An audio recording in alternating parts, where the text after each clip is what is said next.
चल रहा था, बैंकिंग ही पढ़ाया था मैंने, आशा थी और मंदिशा थी और एक थे। और फिर उसको मैं लिखाऊंगा नहीं, आपको बात कर लीजिए, वो तो खिंचने का इनकी काम से, ठीक है। मैं समझाया था, लिखाया,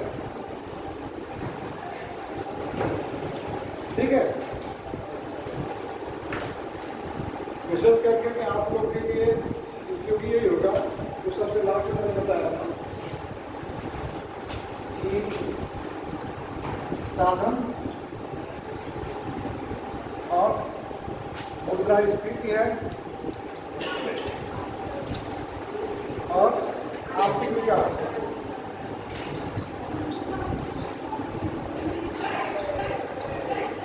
आर्थिक विकास इसके पहला टूल है CRR, और आर्थिक मुद्रास्फीति को कम करना है तो CRR में क्या होगी, वृद्धि होगी या कमी होगी? मुद्रास्फीति को कम करना है तो CRR में कमी होगी या वृद्धि?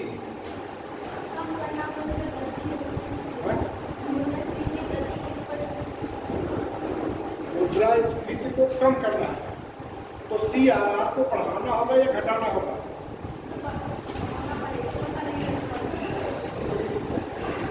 और कोई बढ़ाना पड़ेगा ना, ये आपको पता है, ठीक है।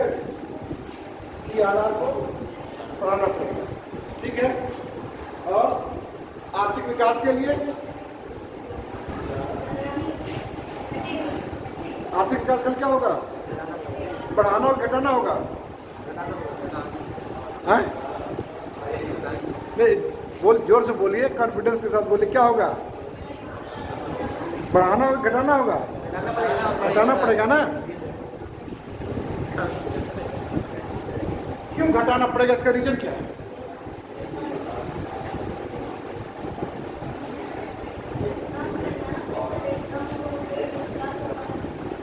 आपकी दो संस्थाएं हैं, RBI और इंस्टीट्यूट कमर्शियल बैंक और मुद्रास्फीति और आर्थिक विकास, ग्रोथ, ठीक है, यही है ना। सभी बैंकों की तरलता लिक्विडिटी को बढ़ाने और घटाने वाला कौन है? RBI। CRR, SLR, repo rate, reverse repo rate, open market operation, यही ना है कि नहीं? बैंक रेट भी है, बैंक रेट, ठीक है। ये टूल क्यों लगाया जाता है? ये कौन संचालन करता है? ये पूरी तरह से RBI करता है। RBI का क्या है? ये टूल है, टूल है। इस टूल के माध्यम से क्या करता है? साख का नियंत्रण करता है। RBI क्या करता है? आर्थिक अर्थव्यवस्था यानी आर्थिक विकास, अर्थव्यवस्था से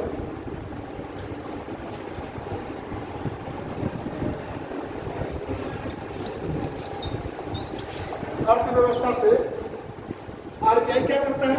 मॉनिटरिंग करता है कि अर्थव्यवस्था में लिक्विडिटी ज्यादा है या कम है। अगर अर्थव्यवस्था में लिक्विडिटी ज्यादा हो गई है, ये ज्यादा हो गई है, तो क्या होगा? अगर अर्थव्यवस्था में लिक्विडिटी ज्यादा है यानी लोगों के क्रय करने की क्षमता ज्यादा है, तो इस स्थिति में क्या होगा? मुद्रा का प्रसार होगा, मुद्रास्फीति होगी, यानी मुद्रा का मूल्य कम होगा, वस्तुओं और सेवाओं का मूल्य अधिक होगा, बढ़ेगा, यही है ना। तो अगर अर्थव्यवस्था में मुद्रा ज्यादा है तो उसको निकालने के लिए RBI क्या करता है? ये RBI इतने टूल्स का प्रयोग करता है किस पर? कमर्शियल बैंकों, शेड्यूल कमर्शियल बैंकों पर ये पूरे टूल का प्रयोग करेगा। ठीक है ना? क्यों करेगा? अगर आर्थिक विकास करना है तो इस टूल को क्या करेगा? सस्ता करेगा। टूल को क्या करेगा? सस्ता करेगा। अगर इसको मुद्रास्फीति को कम करना है तो टूल को क्या करना पड़ेगा? बढ़ाना पड़ेगा। क्या करना पड़ेगा? बढ़ाना पड़ेगा। इतना क्लियर है? अब इसी तरह से सब आप लोग कर लेंगे इसको। अब मुद्रास्फीति की स्थिति में SLR क्या होगा? बढ़ेगा। क्लियर सबको? कि अभी भी ना समझ में आ रहा हो तो पूछ लीजिए। नहीं समझ में आ रहा है? खड़े हुई क्या नहीं समझ आ रहा बताइए। SLR और अन्य मतलब पिछले क्लासों में आप नहीं थे, इस वजह से संभवतः आप नहीं और पढ़े भी नहीं होंगे इस वजह से। ये CRR कैश रिजर्व रेशियो ये RBI का टूल है। ठीक है ना? साख नियंत्रण के उपाय। ठीक है ना? इसके लिए ये टूल प्रयोग किया जाता है। Cash reserve ratio. ठीक है? SLR का मतलब है इक्विटी लिक्विडिटी रेशियो, वैधानिक तरलता अनुपात, नगद आर्थिक अनुपात। ठीक है? इसका भी मैंने डिजाइन किया था कि इसका ये होगा 0 से 10% तक, इसका 0 से 40% तक। ये RBI बढ़ा और घटा सकता है। ये उसकी इच्छा के ऊपर है। रिव्यू करेगा इकोनॉमी की। क्या करेगा वो? रिव्यू यानी मूल्यांकन करेगा कि क्या स्थिति है, या कि नहीं कुछ लोगों के पास धन का संकेंद्रण है और बहुत से लोगों के पास धन है ही नहीं है, तो टारगेट करेगा कैसे? मध्यम वर्गों पर और नीचे के वर्गों पर, ताकि उनको आय प्राप्त हो सके। ये समझ रहे कि नहीं आप? RBI पढ़ लीजिएगा, किसी से नोट्स ले लीजिएगा, उसमें मैंने पूरा लिखा दिया है, कल तक का पूरा लिखा दिया है सब क्या क्या। ठीक है ना? तो ये SLR ये हो गया, वैधानिक तरलता अनुपात। ठीक है ना? और किसी को ना समझ में आ रहा हो स्पष्ट बताइए, जो ना समझे मैं समझाऊंगा। समझ में आ रहा है? तो SLR में यहाँ पे क्या होगा? वृद्धि होगी। SLR में यहाँ पे क्या होगा? कमी होगा। RR में क्या होगा? वृद्धि होगी। बढ़ेगा। रेपो रेट में। ठीक है? इसके अलावा रेपो रेट क्या है? रेपो रेट हाँ ठीक है, बहुत अच्छा है, लेकिन क्यों?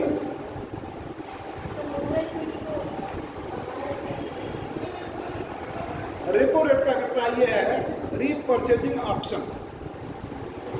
ठीक है ना? रेपो पुनर्खरीद। ठीक है ना? तो रेपो रेट का अभिप्राय यह हो गया कि शेड्यूल कमर्शियल बैंक के पास जब तरलता की कमी हो जाती है तो अल्पकालीन ऋण लेते हैं RBI से। ठीक है? शेड्यूल कमर्शियल बैंक जब इनके पास लिक्विडिटी कम हो जाती है तब वो किसे लेते हैं? RBI से। किस टर्म में? 60 टर्म। ये हमेशा क्या होता है? 60 टर्म। ये एक दिन से 28 दिन तक, 15 दिन तक हो सकता है, लेकिन 2021 में RBI ने संशोधन किया है तो इसे 1 से 3 वर्ष तक भी बढ़ा दिया है। जैसे केवल मंथली होता था ये, तो इसको 1 साल तक उन्होंने बढ़ा दिया है। ठीक है ना? 1 महीने तक या 1 साल तक, किसी विशेष परिस्थितियों में, किसी विशेष टर्म एंड कंडीशन में, लेकिन होता है केवल 15 दिन के लिए। ठीक है?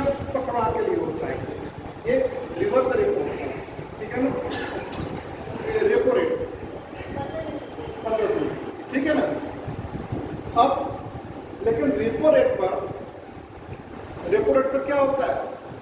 कमर्शियल बैंक से आरबीआई क्या लेता है? ब्याज लेता है। ऋण कौन लेता है?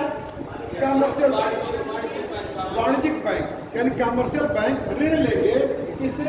आरबीआई से, और आरबीआई उसके बदले में क्या कहेगा कि आप मुझको ब्याज दोगे, और वो ब्याज दर ऊंची होगी। किससे?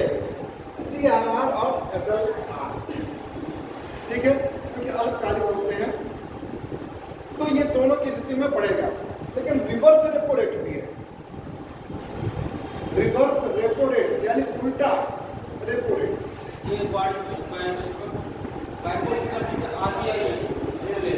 हाँ, ये तो ये हो गया कि ये बैंक लेते हैं इससे, आरबीआई से, ठीक है। और रिवर्स रेपो में क्या होगा?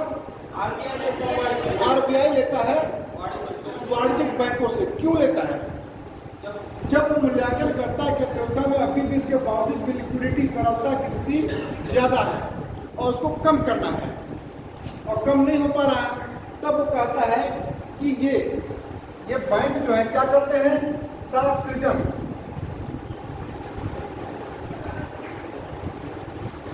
करते हैं। और साख सृजन कितना करते हैं? 10 गुना। 100 रुपए का कितना बना लेते हैं? 1000, ठीक है। इतनी इनकी कैपेसिटी होती है। इसके बावजूद भी हम आगे बताएंगे कि इन वाणिज्यिक बैंकों के अलावा भी अर्थव्यवस्था में NBFCs होती हैं, नॉन बैंकिंग फाइनेंशियल इंस्टीट्यूशंस होते हैं, जो बैंकिंग के बिल्कुल रेगुलेशन को उन्होंने ध्वस्त कर रखा है, जिसके बदले से क्या होती है? अर्थव्यवस्था में ब्लैक मार्केटिंग होती है, काले धन का सृजन भी होता है, ठीक है ना। काला धन मतलब क्या होता है? ब्लैक मनी मतलब क्या होता है?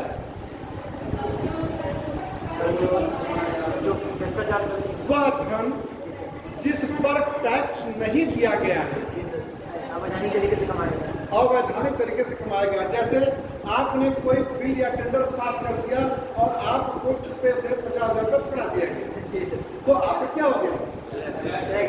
ब्लैक मनी हो गई। वो लीगल नहीं है। क्यों है? क्योंकि उस पर आपने टैक्स नहीं दिया। अगर आप 50,000 रुपये एक महीने की सैलरी अगर पाते हैं तो उस पर आप क्या करते हैं? टैक्स भरते हैं, उसके बाद खर्च करते हैं। लेकिन यहाँ पे क्या होगा? लाखों लाख करोड़ों रुपये जो है कि होता है। तो रिवर्स रेपो में क्या होता है कि जितना एक्सेस होता है, तो ये 100 रुपया क्या होता है? ये 100 रुपया कहाँ से आता है? कॉमर्स बैंकों के पास, वाणिज्यिक बैंकों के पास ये 100 रुपया कहाँ से आता है? ये सीधे 100 रुपये जो है आम जनता से लिया जाता है। जनता से। जनता की कौन सी जमा कर? जनता की 2 जमा करते हैं।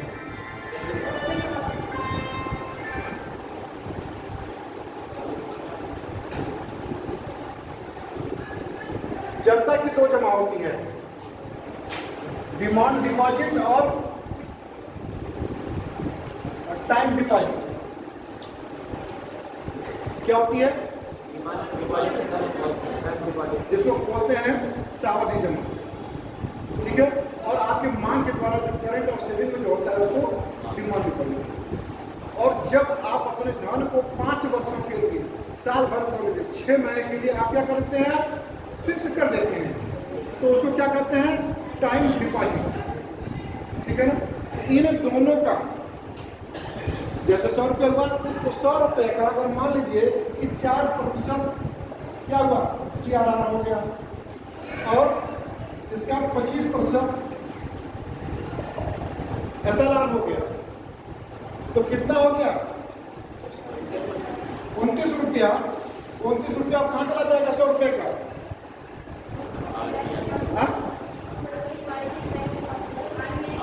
ये सीधे यहाँ से बैंक सीधे यहाँ पे ट्रांसफर करने की आप इच्छा हमको दे देंगे। इतना आपको रखना कंपल्सरी है। इतना छोड़ने के बाद ही बचा कितना आपके पास? 71 रुपये। अब ये 71 रुपये का वो क्या करेंगे? 7 क्रेडिट क्रिएशन करेंगे। क्रेडिट, ठीक है। अब जहाँ 100 रुपये पर करते थे, 100 रुपये के लिए बताते थे, अब 71 पर करेंगे तो कितना होगा? 700 ही होगा। ठीक है ना? अब एक क्लियर हुआ कि नहीं हुआ? अब ये लगता है कि व्यवस्था में कि और भी मुद्रा ज्यादा है, तो जब रिपोर्ट से रिपोर्ट करता है कि नहीं, आपके 70 पर 700 रुपया हो गया, ये 7,160, ठीक है, 710 रुपये, यही ना? तो 710 रुपये का वो करते हैं किसके बाद में व्यवस्था में मुद्रास्फीति किसकी लग रही है?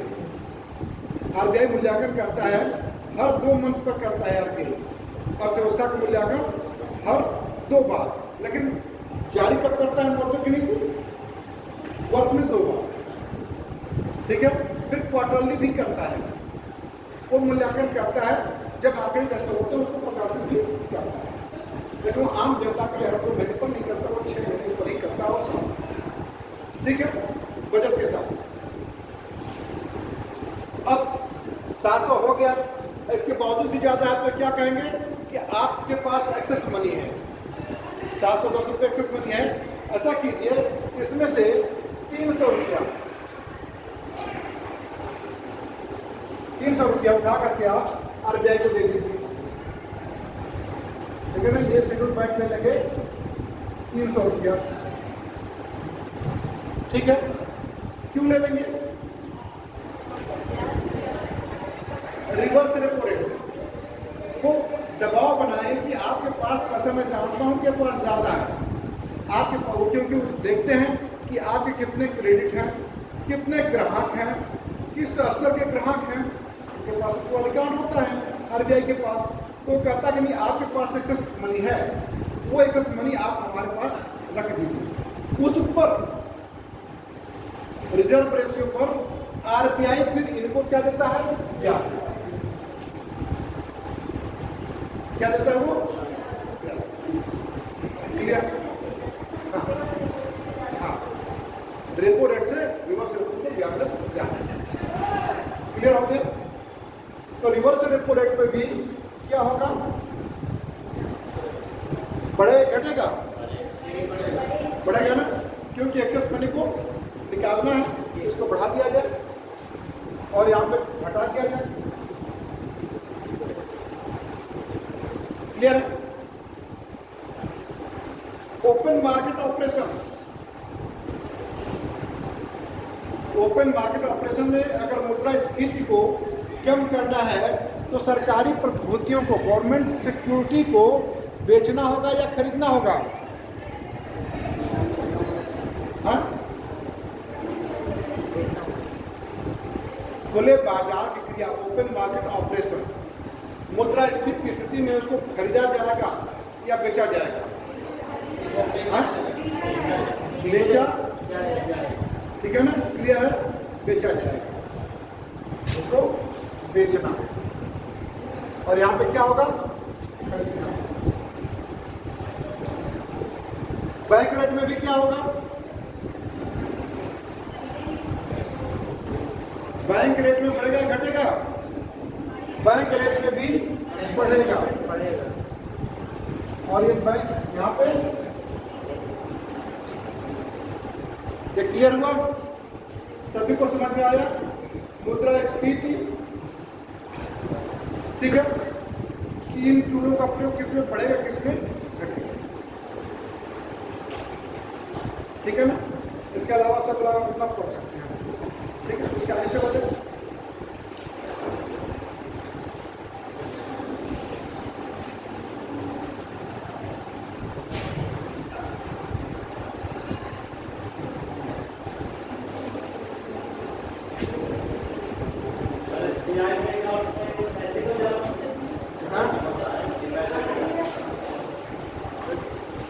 बोल रहा है, एक मिनट लग सुन रहा हूँ। हाँ बोलिए, क्या बोल रहे हैं?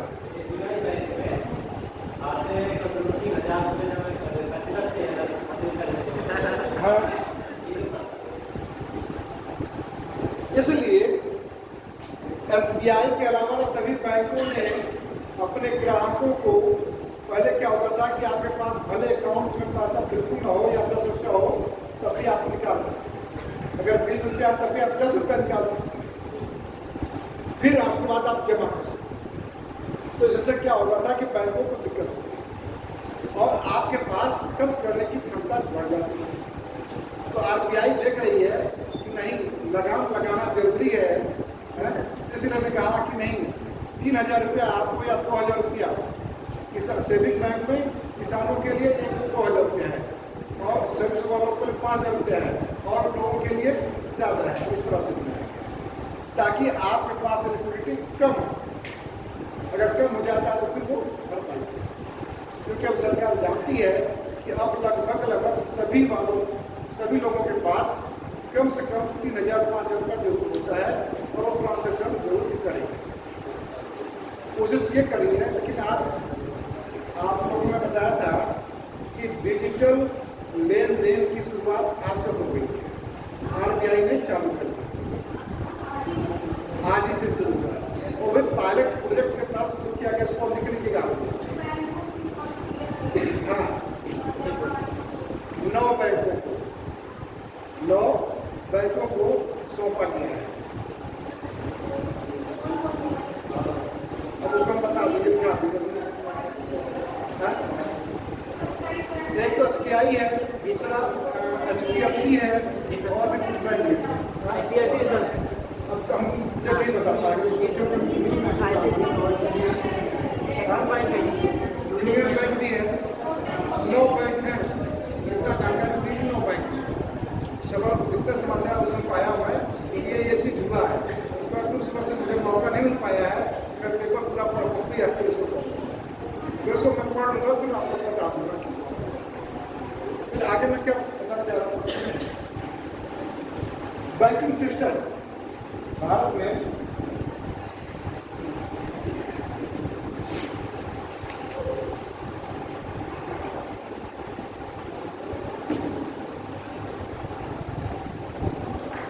बैंकिंग प्रणाली या भारतीय संरचना, भारत में बैंकों की संरचना,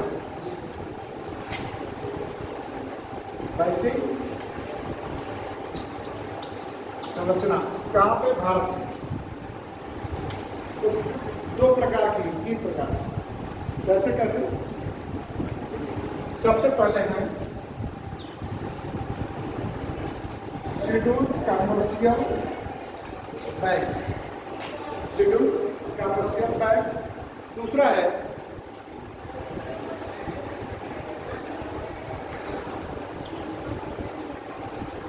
सहकारी बैंक और तीसरा है कौन सा होगा? बोलिए।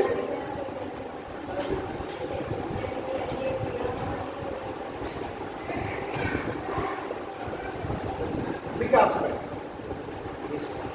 ठीक है, ये 3 प्रकार के बैंक हैं। अभी हम बता दें उसको क्या है। ठीक है, ये क्लियर हो, इसको लिख लीजिए। बैंकिंग संरचना इन इंडिया, भारत में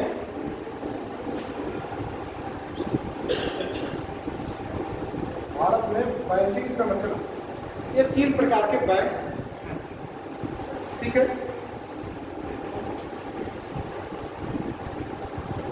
शेड्यूल्ड कमर्शियल बैंक से क्या अभिप्राय है? शेड्यूल्ड कमर्शियल बैंक से अभिप्राय यह है कि ये सभी बैंक आरबीआई एक्ट 1949 की दूसरी अनुसूची में ये सूचीबद्ध हैं, जिनका नाम लिखा हुआ है, वो सभी commercial bank. Clear? Banking regulation act 1949 के दूसरी अनुसूची में क्या है? सूचीबद्ध, इसलिए इनको शेड्यूल्ड कमर्शियल बैंक कहा जाता है। ठीक है, इनका कार्य क्या होता है? साख का सृजन करना, मुद्रा का प्रसार करना, लोन देना, ऋण देना, ठीक है, वित्त पोषण करना, सभी क्षेत्र। ठीक है ना? इसके अलावा भी किसी विकास के लिए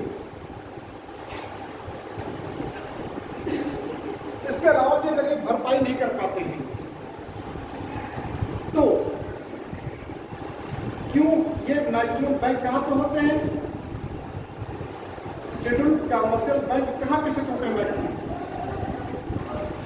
वाणिज्यिक बैंक कहाँ पे होते हैं मैक्सिमम? ये मैक्सिमम शहरों में होते हैं। कहाँ पे होते हैं ये? शहरों में होते हैं। शहरों की आबादी कितनी है भारत की? 30%। नियर अबाउट 30% है। और मैक्सिमम आबादी कहाँ पर रहती है? गांव में 70%। ठीक है, तो इस 30% को कवर करने के लिए शेड्यूल कमर्शियल बैंक को भी कवर करना। इसमें शेड्यूल में भी दो प्रकार के बैंक हैं, एक शेड्यूल बैंक और दूसरा नॉन शेड्यूल बैंक। एक शेड्यूल बैंक होगा, दूसरा नॉन शेड्यूल बैंक। तो शेड्यूल बैंक का मतलब जो दूसरी अनुसूची में है, और नॉन शेड्यूल का मतलब वो हुआ जो आरबीआई के दूसरी अनुसूची में उनका नाम नहीं है और जिनके पेड अप कैपिटल 5 लाख या 5 लाख से नीचे है। ठीक है ना? और उनका आकार है क्या है? बहुत छोटा है, इसलिए उनको जो है कि नॉन शेड्यूल बैंक कहा गया। ठीक है, नॉन शेड्यूल कमर्शियल बैंक कहा गया। अब रहा 70% का हिसाब, तो 70% के लिए कहाँ पे है? सहकारी बैंक। ठीक है, 70% के लिए क्या किया गया? सहकारी बैंक की स्थापना की। सहकारी बैंक की स्थापना कैसे कब की गई?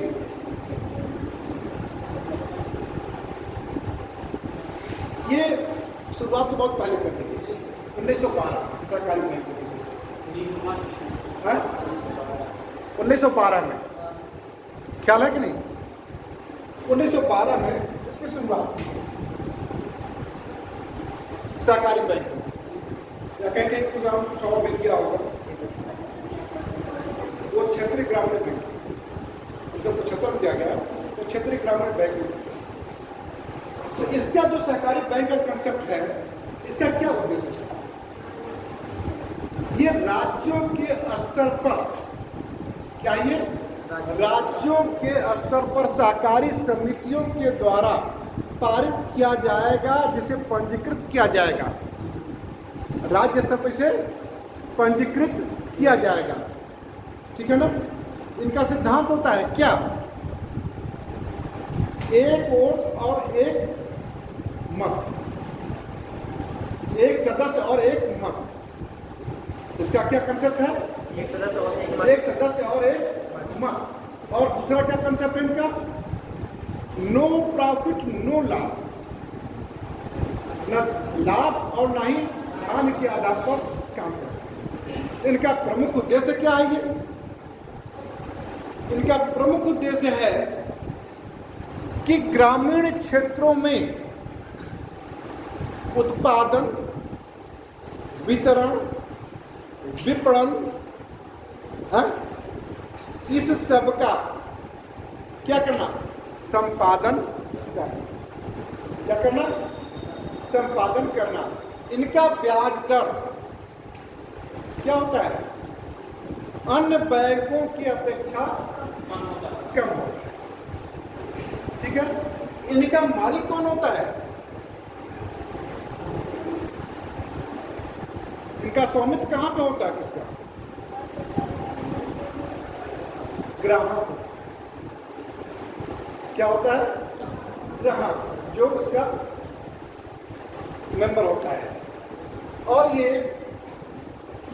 50, 15 और 35 रेशियो से इनका स्वामित्व होता है। 50% क्या होता है? केंद्र सरकार। ठीक है? 15% संबंधित क्षेत्र के राज्य के स्वामित्व, और 35% जो प्रायोजक होते हैं, बैंकों का संचालन करते हैं, उनके लिए। ठीक है? और ये आपके देश में 3 स्तर पर है। कितने स्तर पर है? 3 स्तर पर। कौन कौन? राज्य और जिला और ग्राम, ये 3 स्तर पर ये काम करती हैं। ठीक है, अब आ जाते हैं हम विकास बैंक। विकास बैंक से क्या अभिप्राय है? ऐसे बैंक जो इन दोनों बैंकों के अलावा दीर्घकालीन वित्त, क्या करना है इसका? दीर्घकालीन, लॉन्ग टर्म और हाई रिस्क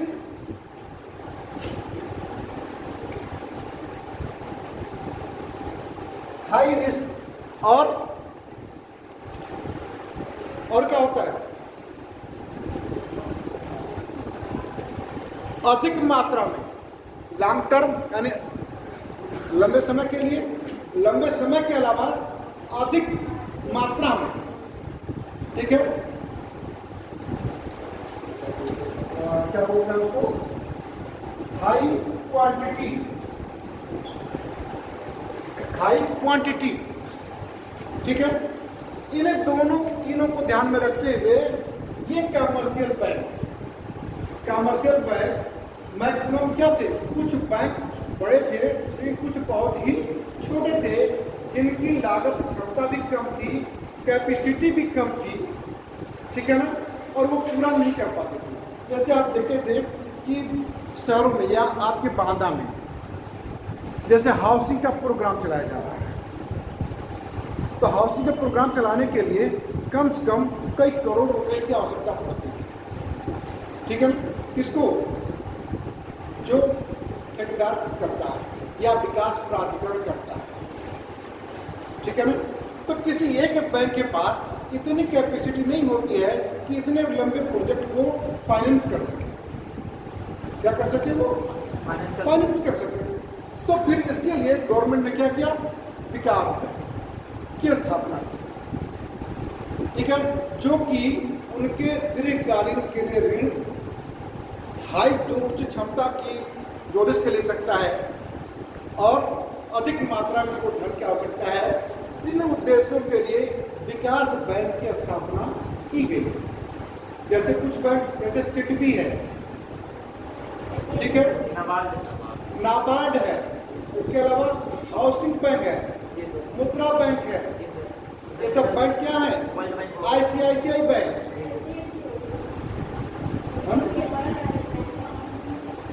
विकास बैंक नहीं है, HDFC विकास बैंक नहीं है। ठीक है ना, उसको उस पर भी हम आएंगे, अभी आपको नहीं कंफ्यूज करेंगे आपको। ठीक है, इतना पहले समझ में आ गया आप लोग को? अब इसको मैं मिटा दूँ। अब हम सिर्फ आते हैं कमर्शियल बैंक। जिला कोऑपरेटिव बैंक, जिला सहकारी। ठीक है, हाँ, जिला कोऑपरेटिव बैंक है। राज्य स्तर पर भी है, आपके ग्राम स्तर पर भी जो ऋण देते हैं, ग्राम जो जाके लेते हैं, ऋण लेते हैं, वो ग्राम समितियाँ करती हैं, तो सहकारी बैंक के माध्यम से। ठीक है ना, क्लियर है? अब इसको मैं बताऊँ।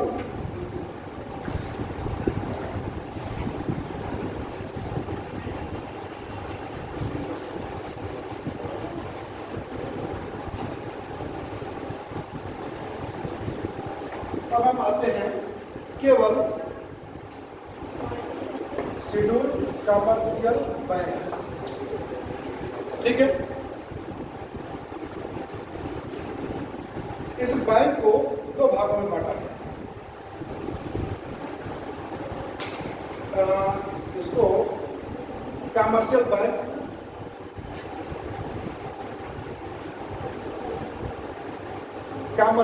कहा जाए इसको, तो समझ में आएगा। अच्छा, ठीक है ना, वाणिज्यिक बैंक। ठीक है, जो कि अनुसूची में तो नहीं, इनके हम 2 भाग करेंगे, शेड्यूल कमर्शियल बैंक और दूसरे स्तर पर नॉन शेड्यूल कमर्शियल बैंक। ठीक है, ये क्लियर हो गया? अब शेड्यूल्ड कमर्शियल बैंक जो कि आपकी सूची में है, ठीक है, ये सभी बैंक क्या है? आरबीआई के दूसरी अनुसूची में बैंकिंग रेगुलेशन एक्ट 1949, ठीक है, के तहत ये सभी बैंक सूचीबद्ध, ठीक है ना। अब हम इसके अंदर देखते हैं कितने भाग हो सकते हैं, कौन कौन से बैंक है। ये जो नॉन कमर्शियल बैंक है जिनको मैं बताया कि दूसरी अनुसूची में सम्मिलित है ही नहीं है, उनका नाम है ही नहीं है। क्यों नहीं है? क्योंकि उनकी धारिता पेड अप कैपिटल बहुत ही कम है, 5 लाख है या 5 लाख से कम है, जो बैंकों की तरह काम थोड़े में करता है, ठीक है ना। उनकी क्षेत्र जो है वो बहुत कम है, इसलिए उनको नॉन शेड्यूल्ड कमर्शियल बैंक है। और इनको इसका धारा है सेक्शन 42, आरबीआई की सेक्शन धारा है 42, उसमें भी इनको सूचित किया गया है। किसको? नॉन कमर्शियल गैर वाणिज्यिक बैंकों। क्लियर है इतना तक? अब हम इसके अंदर भी भाग करते हैं। पहला है पब्लिक बैंक, सार्वजनिक क्षेत्र के बैंक, सार्वजनिक क्षेत्र के बैंक या सार्वजनिक बैंक। फिर दूसरा आता है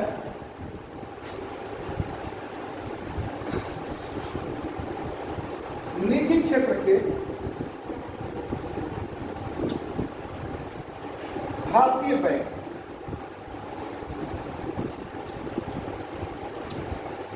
निजी क्षेत्र के भारतीय बैंक, ठीक है। इसके बाद आता है तीसरा निजी क्षेत्र के विदेशी बैंक,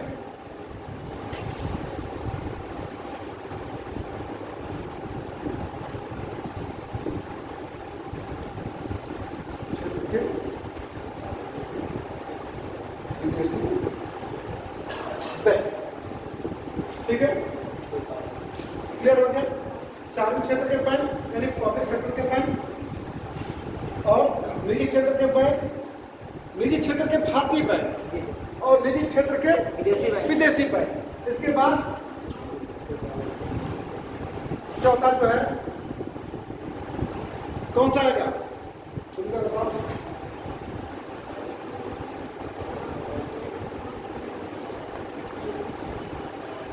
बताओ। क्षेत्रीय ग्रामीण बैंक, क्या आएंगे? क्षेत्रीय ग्रामीण बैंक।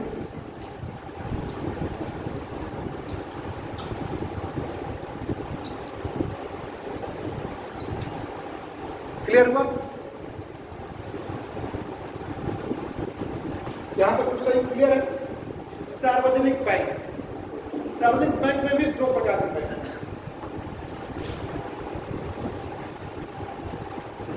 किसकी? 2 प्रकार। कौन कौन से बैंक? इसके 2 भाग, एक तो ये हो जाएगा। पहला कौन सा होगा? एक एसबीआई और दूसरा राष्ट्रीयकृत बैंक। दूसरा होगा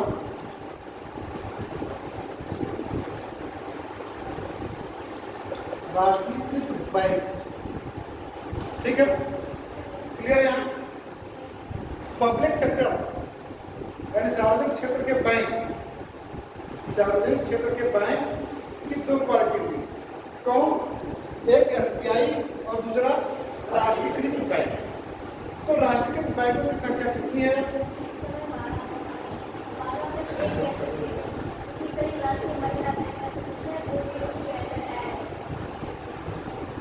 एसबीआई एक, ठीक है, प्लस राष्ट्रीयकृत बैंकों की संख्या 11 है। ये हो गई संख्या, ठीक है। ये एसबीआई आपका राष्ट्रीयकृत बैंक नहीं है। क्यों? लेकिन फिर भी वाणिज्यिक बैंक और सरकार के बैंक के सेकंड रूप में काम करता है। क्यों? या इसको राष्ट्रीयकृत बैंक क्यों नहीं कहा जाता?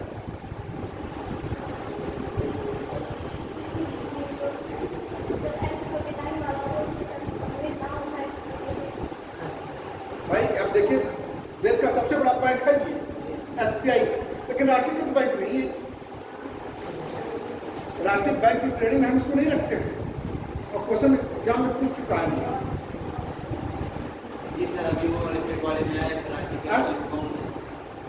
तो SBI है कि नहीं है?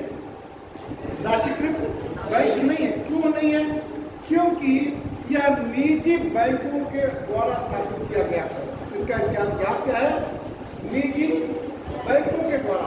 इनका जो शेयरधारता थी, जो इनका स्टॉक था, वो निजी हाथों में था, लेकिन इसका 51% से ज्यादा शेयरधारता सरकार की है।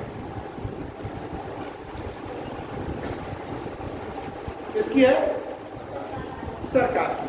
और जब 41% से ऊपर है और शेयरधारता सरकार की है, उनकी उसकी लगी है, तो स्वामित्व तो उसी का हो गया। फिर स्वामित्व क्या किसका हुआ? सरकार का हो गया। मैंने बताया था कि 49 और 51, ठीक है ना, 49 और 51। इसलिए यह निजी धारिता का होते हुए भी सरकार के बैंक के रूप में काम करता है, सार्वजनिक क्षेत्र का बैंक। क्यों? क्योंकि 51% की शेयरधारता सरकार। ये सार्वजनिक हुआ इसलिए क्योंकि 51% की धारता सरकार। लेकिन राष्ट्रीयकृत बैंक पूरी तरह से क्लियर हो गया,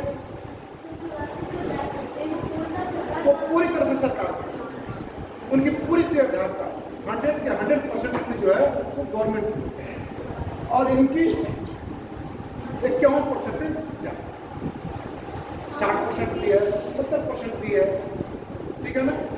51% ज्यादा है तो सरकार मतलब गवर्नमेंट की है। क्लियर हो गया? वही 50 से ज्यादा होते 51% इसकी सरकार।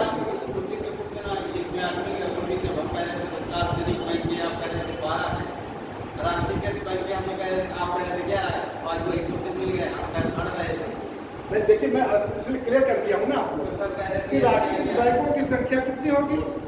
अगर राष्ट्रीयकृत बैंकों की संख्या 11 होगी, यहाँ पे अगर आप बैंक की निश्चित संख्या करेंगे तो 11 होगी। ये बात भूल करिएगा आप, मैं लिखाया भी हूँ कि राष्ट्रीयकृत बैंकों की संख्या कितनी होगी? 11 होगी। SBI, हाँ बोलिए। वो 12 पढ़ा सही है, लेकिन कहीं आप उसको फिर से सुधार कर लीजिए, क्योंकि यह मैं भी उसको पढ़ा हूँ विधिवत, एक किताबों ने 3-4 किताबों को पढ़ा, और यूपीएससी क्वेश्चन को भी मैंने देखा है। तब फिर मैंने ज्ञान अध्ययन किया, 2-3 घंटा अध्ययन करता हूँ तो पढ़ा हूँ, मैं तो ऐसे पढ़ा नहीं पाऊंगा। तब इसलिए जो है कि इसको मैं राष्ट्रीयकृत बैंक नहीं कर सकता। 11, इतना ध्यान रखिएगा कि राष्ट्रीयकृत बैंक कितने हैं? 11। और सार्वजनिक क्षेत्र के कितने बैंक हैं? 12। उस दिन मैं वही बताया था ना आपको कि सार्वजनिक क्षेत्र के बैंक कितने होंगे? 12। और राष्ट्रीयकृत बैंकों की संख्या कितनी हो गई? 11। इतना याद रखिएगा, ठीक है ना? अब याद रहेगा, कोई दिक्कत? अब हम आगे चले।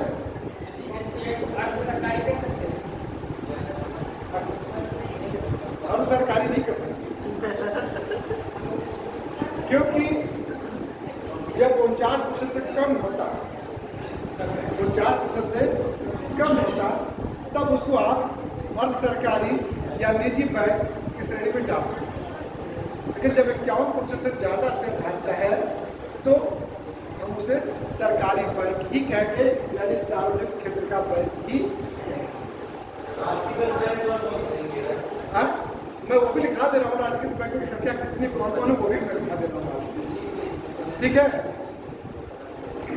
ये पहले इसको समझा दो, पहले आप लोग को पहले समझाना जरूरी है, पहले लिखाई देना जरूरी है। समझ में आ रहा है कि नहीं पूरी तरह से? जी सर आ रहा है। कोई दिक्कत तो नहीं? नहीं सर। किसी को भी? अब इतना ध्यान रखिएगा, बैंक पूछता है कि राष्ट्रीयकृत बैंकों की संख्या तो 12 नहीं बल्कि पूर्णतः 11, इतना ध्यान रखना, ठीक है। और सार्वजनिक बैंकों की संख्या कितनी हो जाएगी? अब हम आते हैं भारत के निजी क्षेत्र के बैंक। भारत के निजी क्षेत्र के बैंक में कौन कौन आएंगे? 2 प्रकार के हैं। एक तो हो जाएगा पुराने और दूसरा हो जाएगा नए बैंक। पुराने बैंक से क्या अभिप्राय है?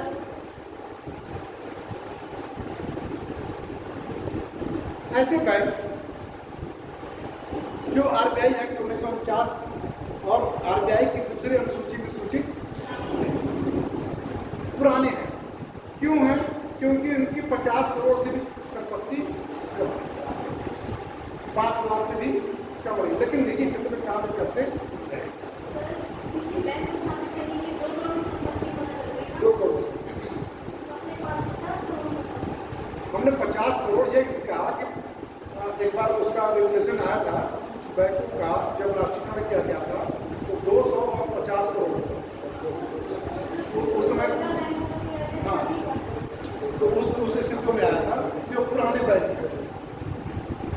बैंक थे उनकी मैक्सिमम, कुछ बैंकों की 50 की थी, कुछ की 100 की भी थी, किसी की 150 की भी थी, किसी के 5 लाख से ज़्यादा नहीं। ठीक है ना? अभी उस पर भी आते हैं, विलय वादे पे भी आते हैं। ठीक है, तो कुछ पुराने बैंक हैं, कुछ नए बैंक हैं। नए बैंक क्या है? अभी आरबीआई ने बैंकिंग रेगुलेशन एक्ट के संशोधन किया 1949 में, फिर बैंकिंग कानून अधिनियम एक्ट 1955 में, फिर बैंकिंग रेगुलेशन एक्ट 1993 में। किसमें? 1993 में। और फिर उसके बाद संशोधन किए कब? 2020। ठीक है ना?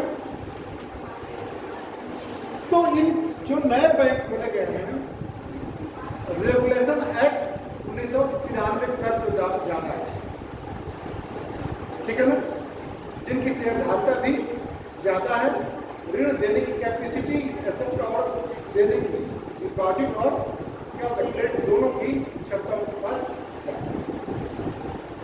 निजी क्षेत्र के विदेशी बैंक, ये कब से शुरुआत की गई? भारत में विदेशी बैंकों की शुरुआत कब से की गई?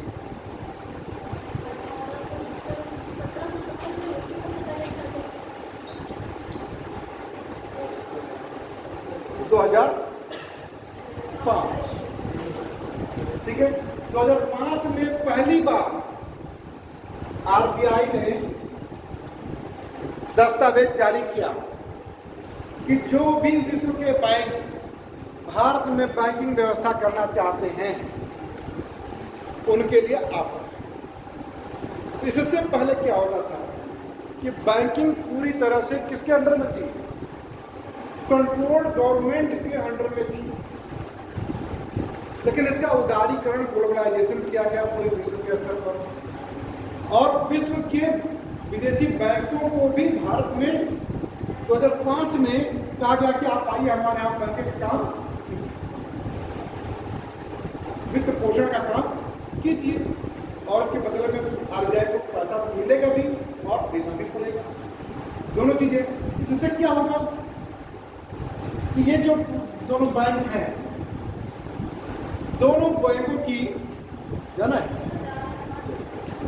गुणवत्ता में क्या होगा? प्रतिस्पर्धा होगी, और जब प्रतिस्पर्धा होगी तो आपको सुविधाएं अच्छी और ज्यादा। क्लियर है? और इसके लिए अभी वर्तमान में कितने बैंक हैं? विदेशी बैंकों की संख्या कितनी है? भारत में विदेशी बैंकों की संख्या कितनी है? 46। 46 बैंक था। ठीक है, जैसे कुछ विदेशी बैंकों के नाम बताइए।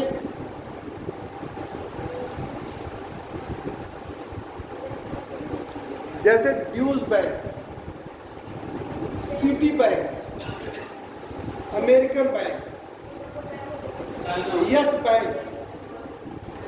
ठीक है ना, इस प्रकार से लेकर के आपके 46 बैंक आपके। सर 2005 में पहले कौन से बैंक को दिया गया थे? जब विदेशी बैंक में आएंगे तो उसको भी बता देंगे। इसी में उलझेंगे तो फिर और सब छूटेगा। फिर उसके बाद आते हैं क्षेत्रीय ग्रामीण। क्षेत्रीय ग्रामीण बैंकों में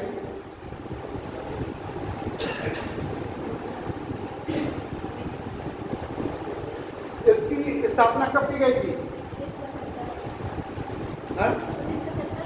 1975।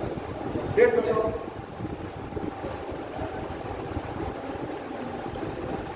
26 सितंबर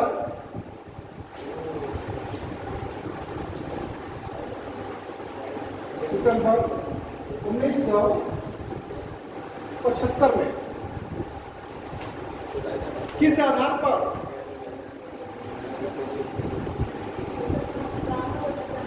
एम नरसिंहम समिति के कार्य समूह के आधार पर। इसको लिख लीजिए, पूछता है एम नरसिंहम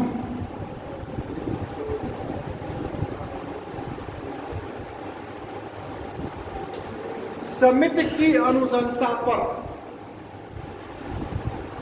26 सितंबर 1975 को खोला गया।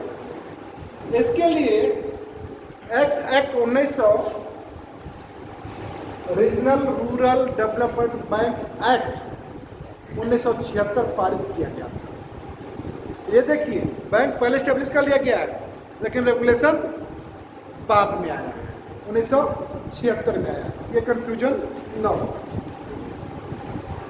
एक्ट 1976।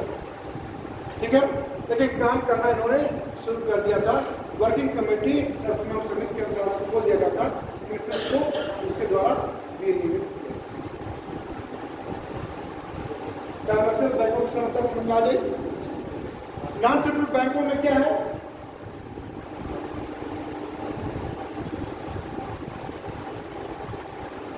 अब ये तो शेड्यूल्ड कमर्शियल बैंक आपको समझ में आ गया। नॉन शेड्यूल्ड वाले में क्या हुआ? जो लिस्टेड नहीं है। और क्लास 42 लिख लीजिए, जो लिस्टेड नहीं है।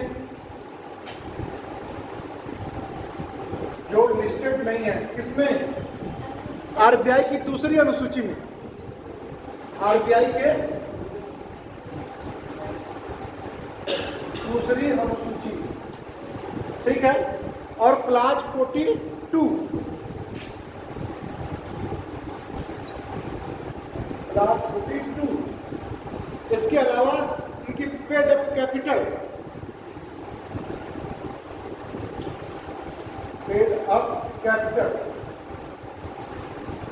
जिनकी 5 लाख या 5 लाख से कम,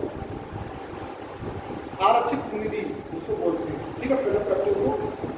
ठीक है ना, उस बैंकों को हम कहते हैं गैर कमर्शियल बैंक, जिसको प्राइवेट बैंक भी उसमें वर्तमान में आ गए।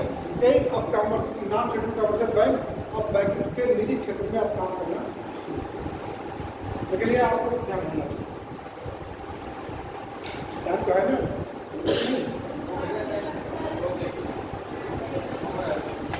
अभी और कहाँ है?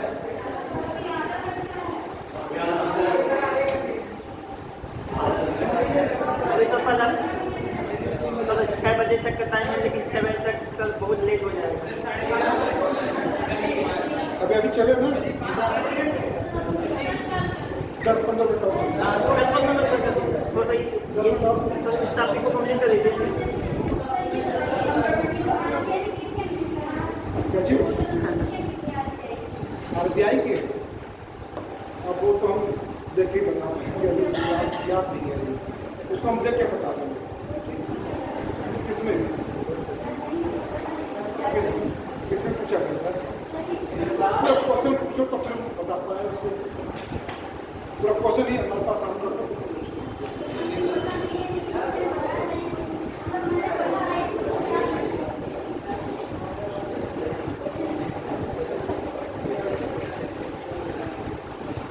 अगर ये कहा जाए, बहुत ज़्यादा नहीं करेंगे आपको, अगर ये समझ में आ गया तो इसको क्यों डाल दूँ?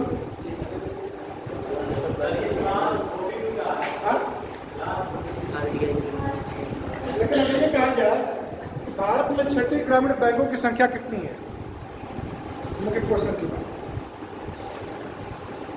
भारत में क्षेत्रीय ग्रामीण बैंकों की संख्या कितनी है?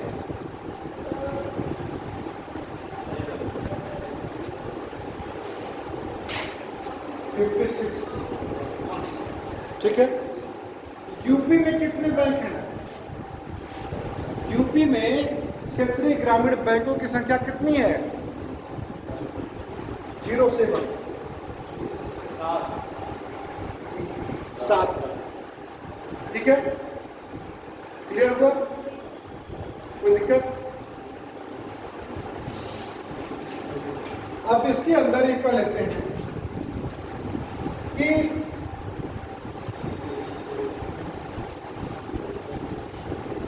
सार्वजनिक बैंक, शेड्यूल कमर्शियल बैंक है, इनको कितने भागों में हम बांटेंगे? मतलब ये 5 भाग हमने कर दिया है। चलो जाओ।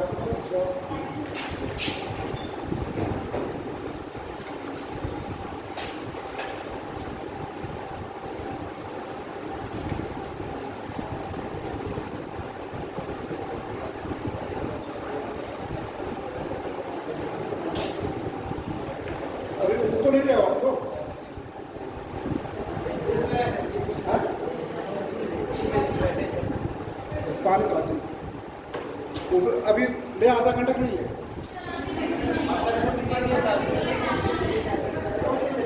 केवल एक बैंक, स्टेट बैंक,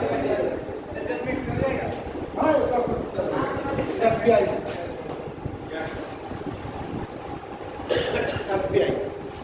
ठीक है। स्टेट बैंक की स्थापना किससे हुई थी?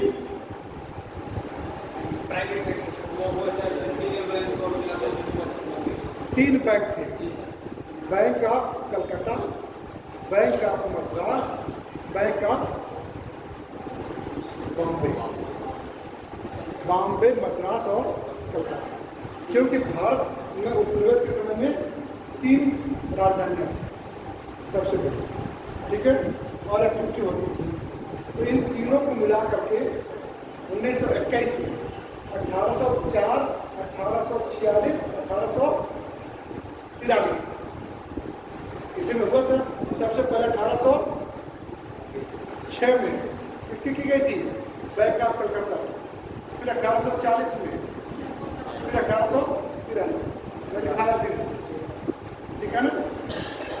अब इन तीनों को मिला करके 1921 में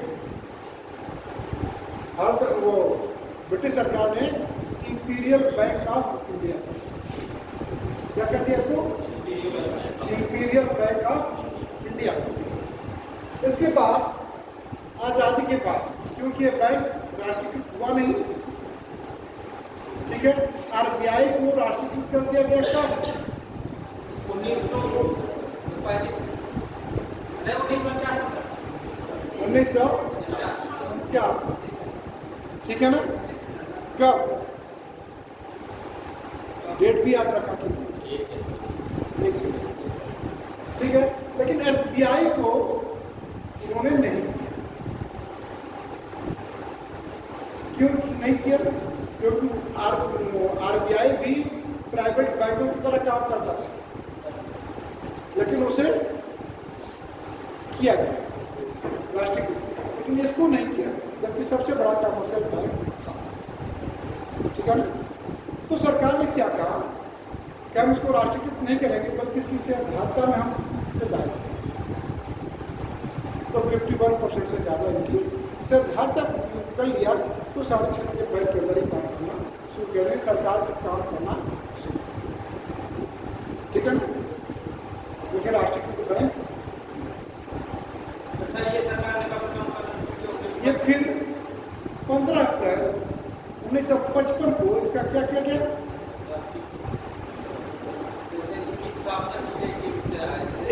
बैंक नाम दिया गया, स्टेट बैंक ऑफ इंडिया, और शेयर धारता इसकी बढ़ा दी गई थी गवर्नमेंट।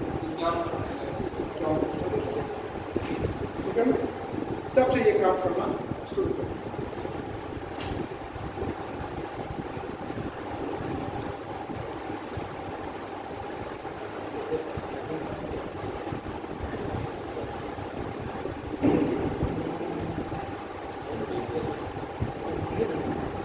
1960 में ये फिर 1955 में एसबीआई का नाम ये imperial bank, imperial bank of India, imperial bank of India. ठीक है, लेकिन ये 1960 में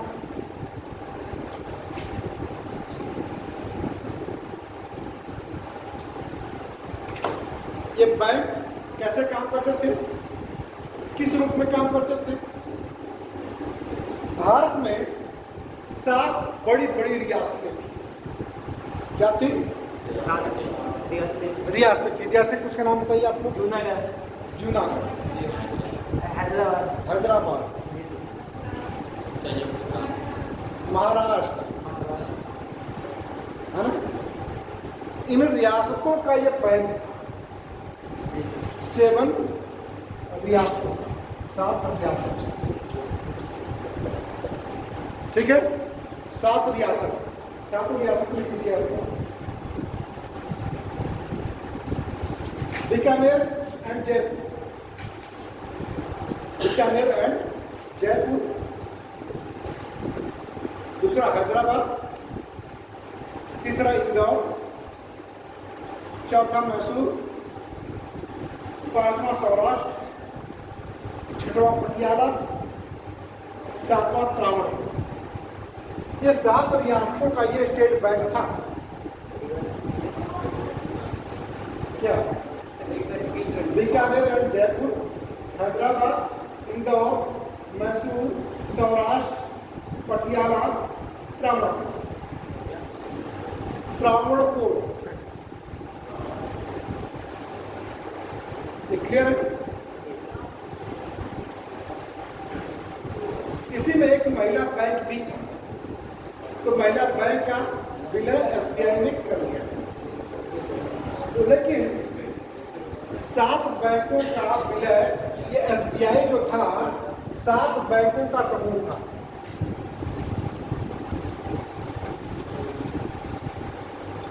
बैंकों का समूह था, इसीलिए इसका राष्ट्रीयकरण नहीं किया गया। ठीक है, लेकिन शेयरधारता क्यों? क्योंकि ये रियासतों के बैंक हुआ करते और इन 7 को मिला करके फिर एसबीआई नाम दिया। क्लियर? 2008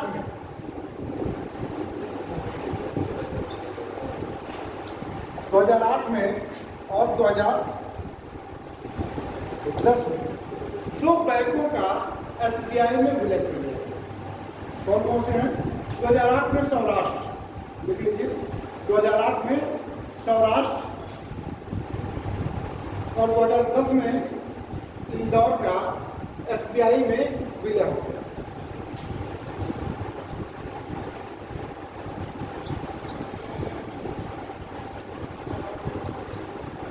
एसबीआई में विलय हो गया। ठीक है, क्लियर है? अब कितने बचे? 5। और 2017 में इन 5 का विलय कर दिया गया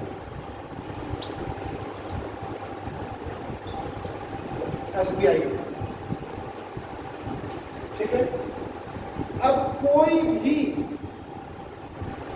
रियासत का बैंक नहीं रहा, सभी मर्ज कर दिए गए हैं एसबीआई। सभी बैंक अब एसबीआई के नाम से जाएंगे।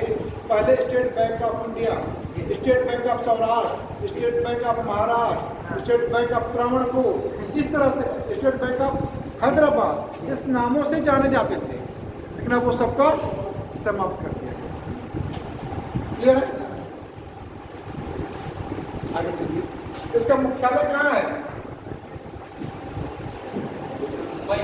मुंबई। मुंबई।